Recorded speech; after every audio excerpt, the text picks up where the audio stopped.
What's going on, everybody? I'm Gilberto from Credit Guys, the show where we talk all things credit, business, and finance related. Today's video topic is going to be how to start your very own dropshipping business. So, without further ado, let's get into it.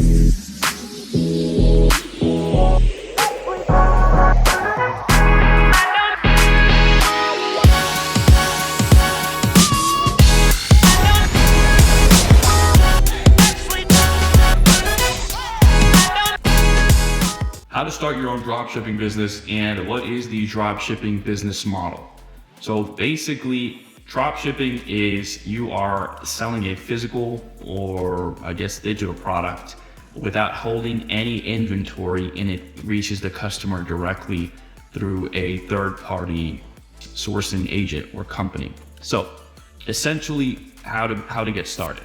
Anybody can get started. You can look up website hosting platforms like Shopify or WooCommerce and build out your website. You build out your website and you add, whatever it is you're looking to sell. You can use a third-party product software like Alibaba to basically import products into your dropshipping store, and then you run ads on different platforms such as Facebook, TikTok, Twitter, whatever.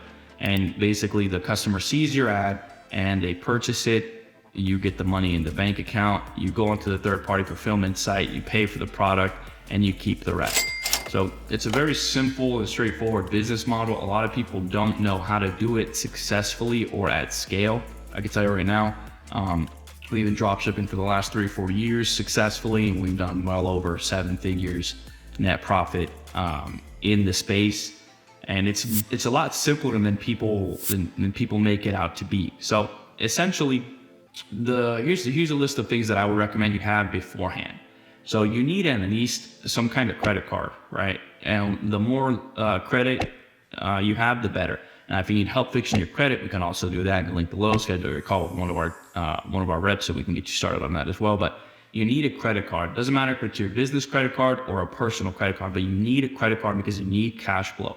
I would recommend the Amex Platinum or the Amex Gold. Either on the business side or the personal side, it doesn't matter, but I'll recommend an Amex card. The reason being is because with an Amex card, as soon as you spend that money on it and then you pay it off, it immediately clears up that debt that you had after you make the payment. Any other credit card that you have, like a Discover or a Chase, it takes up to 24 to 48 hours for that payment to clear, and it's not gonna give you that amount of credit back, for like a day or so. And so that could be really harmful if you're trying to scale and you need the cash flow to come in to keep running your ads. So first things first, get an Amex. And then the next thing is going to be building out your site. People overcomplicate their site. The minuscule things people overcomplicate, their website name, the colors on their website, all this other stuff. Look, if you're just getting into the dropshipping space and you want to, just make a few dollars to learn how everything works, don't waste your time on those minutia details, right? Literally just open up your website. You can call it My Store, whatever, at mystore.com, and place products in there. Now, the next factor is learning how to test products effectively. So what do I mean by this? Well, you can go on Alibaba.com or AliExpress.com, and it's basically a Walmart of Walmarts, right? The Amazon of online or China. They're gonna have everything. We're gonna have cell phones, they're gonna have watches, earrings, articles of clothing, shoes, gadgets, gizmos, you name it, they're gonna have it all on there. And so the next thing I would do is I would take 10 products, and I would post them all on my website. It doesn't matter if they're unrelated to each other. Or that's the other thing. People think you have to make a website that has, all of the same kind of products and all the same kind of niches. No, it doesn't matter. Pick 10 products, make sure they're all different. The wider variety, the better. Right? Have a cell phone case, have a article of clothing, have a shoe, have an earring, have a door stopper, have whatever, right? Make sure it's just very generic and it's in different niches. After that, you need to pick your advertising platform. So your advertising platform would either be, do you want to run ads on Facebook? Do you want to run ads on Instagram, which Instagram and Facebook are now intertwined. So you'll run ads basically on both of them.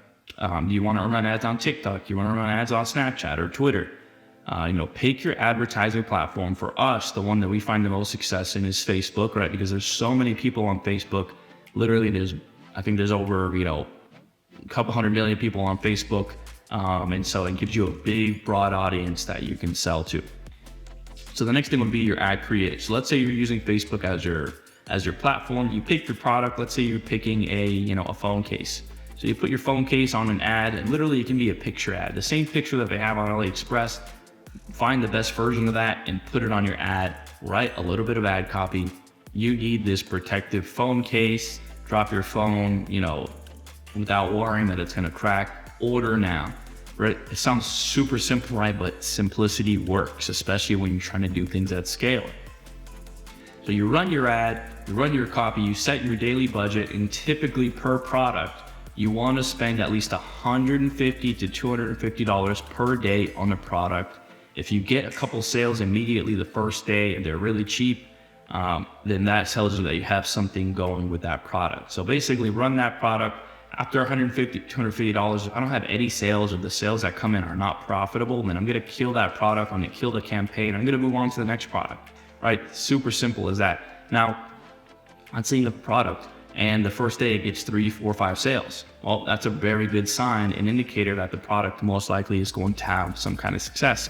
The next thing you do is you wait the next day, see if it has the same kind of results. If it does 3 or 4 or 5 sales the next day, go ahead and bump the budgets up. I would either double or triple the budget. So if I'm spending $250 a day, next thing you know, I'm spending $750 a day. And if it brought in at $250, if it brought in, $500 worth of sales, and at $750, I know it should bring in, at least $1,500 worth of sales. And so obviously you have to price your products to where you're making at least a 10% plus margin. Anything less than that, you're going to have a hard time selling on Facebook because of the advertising costs. But that's essentially the whole process, right? In terms of scaling and in terms of making money. If you see a product that's selling, all you have to do is simply raise the budgets on it and throw more money in. It's like Facebook. If you give it $1 and it gives you $2, well, if you give it $50 and it gives you $100, wouldn't you just keep doing that over and over again? And of course you would, right? Because that's how you make money. The next thing would be the back end of the business, which would be the customer service and the fulfillment side. So essentially when a new order comes in, after you're making, after you're doing, maybe several hundred orders, then you can look for hiring a VA. You can hire, cheap VAs on onlinejob.ph.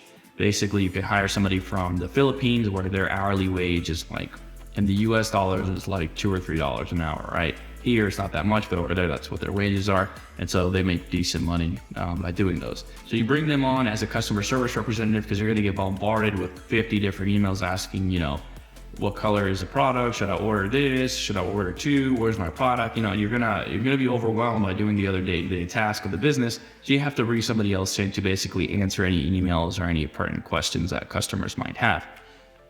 The next thing is the fulfillment. You also need to bring in another VA for fulfillment. Basically, they'll be the ones that are able to book your order and give it to your fulfillment team. If you're using AliExpress, then you just buy your order automatically through AliExpress, and it will get shipped directly to the customer's house. So in a nutshell, that's basically the dropshipping business model. It's pretty straightforward, pretty simple, pretty lucrative if you know what you're doing. And it just takes a little bit of cash flow. I'll recommend anywhere from $2,000 to $5,000 in free cash before you start making some money back. It could happen a lot sooner, but just you want to give yourself a buffer. And so, yeah, that's essentially it. We'll probably make more videos on the dropshipping topic. Please leave a comment below, subscribe, and I'll see you next time.